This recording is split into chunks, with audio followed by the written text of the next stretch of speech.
આમોદ તાલુકા પંચાયતની સામાન્ય સભામાં 49.75 કરોડનું અંદાજપત્ર મંજૂર કરાયું।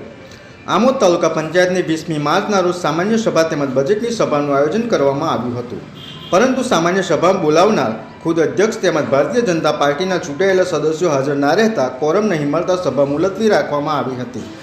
જે મુલતવી રહેલી સામાન્ય સભા આજે 24મી માર્ચના રોજ આમોદ તાલુકા પંચાયતના સભાખંડમાં મળી હતી, જેમાં વર્ષ 2025-26નું 49.75 કરોડનું બજેટ સર્વાનુમતે મંજૂર કરવામાં આવ્યું હતું, તેમજ વર્ષ 2025-26નું મનરેગા લેબર બજેટ પણ મંજૂર કરવામાં આવ્યું હતું। તાલુકા પંચાયતની આમોદની સામાન્ય સભામાં તાલુકા પંચાયતના તમામ સભ્યો હાજર રહી એજન્ડાના તમામ કામો 49 કરોડનું બજેટ સર્વાનુમતે પસાર કરવામાં આવ્યું હતું, તેમજ વન વેસન વન ઇલેક્ટ્રિશિયનના ઠરાવનો કોંગ્રેસ પાર્ટીના સભ્યોએ વિરોધ કરેલ હતો। તેમના વિરોધ વચ્ચે ભારતીય જનતા પાર્ટીના સભ્યોએ બહુમતીથી પસાર કર્યો હતો। ભારત માતા કી જય, Vande Mataram. VMP news, think positive.